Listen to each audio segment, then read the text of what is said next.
بسم اللہ الرحمن الرحیم۔ السلام علیکم ورحمۃ اللہ وبرکاتہ۔ میں ہوں رحمۃ اللہ گوادری۔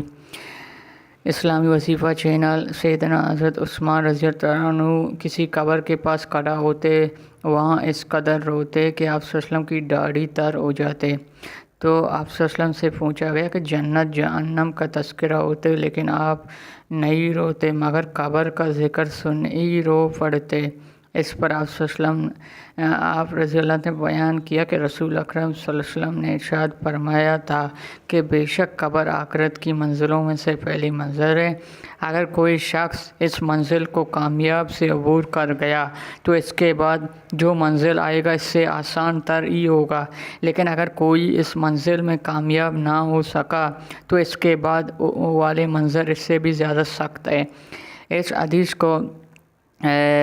حدیث سے یہ بات تو واضح طور پر سمجھ آ رہا ہے کہ موت کے صورت میں دینداری زندگی ختم ہونے کی فوری بعد آخرت کی زندگی شروع ہو جاتے۔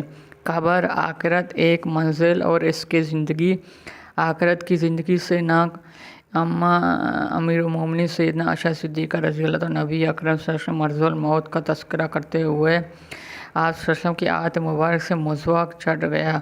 یہی تو اللہ نے میری اور نبی اکرم صلی اللہ علیہ وسلم کے اس دن ایک ساتھ جمع کر دیا جو آپ صلی اللہ علیہ وسلم کے دینداری زندگی آخرت اور اخراجات آیات کا پہلے دن تھا۔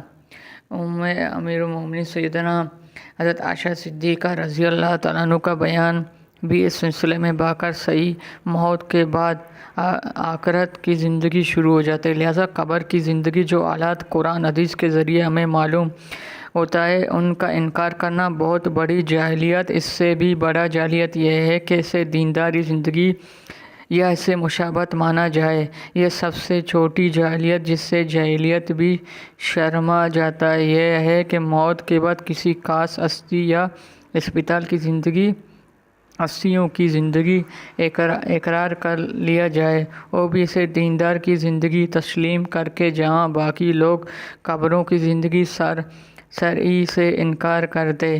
آیات نبی کا عقیدہ اس سلسلے کا ایک گڑھی ہے۔ اگر اسے عقیدہ پر چادر لوگوں کو دلیل ملا کیا جائے تو ان کا عقل دشور اسنا آتا ہے، جن کی باتوں سے انبیاء کے لیے خصوصی زندگی ثابت کرتے، وہی بات عام مومن مسلمانوں کے لیے بھی ثابت ہے۔ اس کی ایک مثال انبیاء قبروں میں نماز پڑھنے والی حدیث ہے۔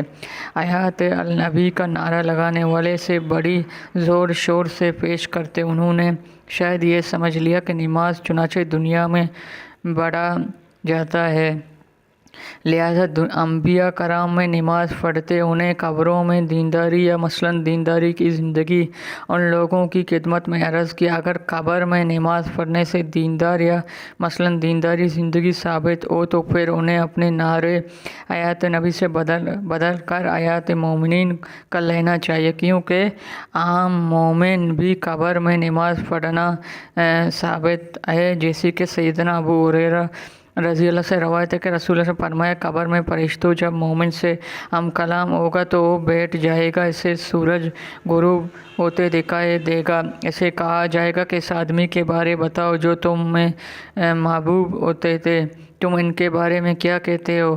وہ کیا گواہی دے گا؟ وہ اس پر مومن کہے گا مجھے چھوڑ دو کہ میں عصر کی نماز پڑھ لوں گا، فرشتہ کہے گا تم نماز بھی پڑھو لو کہ لیکن پہلے ہمیں اس سوال کا جواب دو جو ہم آپ سے کہہ رہے ہیں۔ یہ آپ لوگوں کو کیسے لگا؟ اچھا لگا میرے چینل کو سبسکرائب کرے، لائک کرے، شیئر کرے، بیل آئیکن کی بٹن دبائے۔ ابھی مجھے اجازت دیجیے، اللہ حافظ۔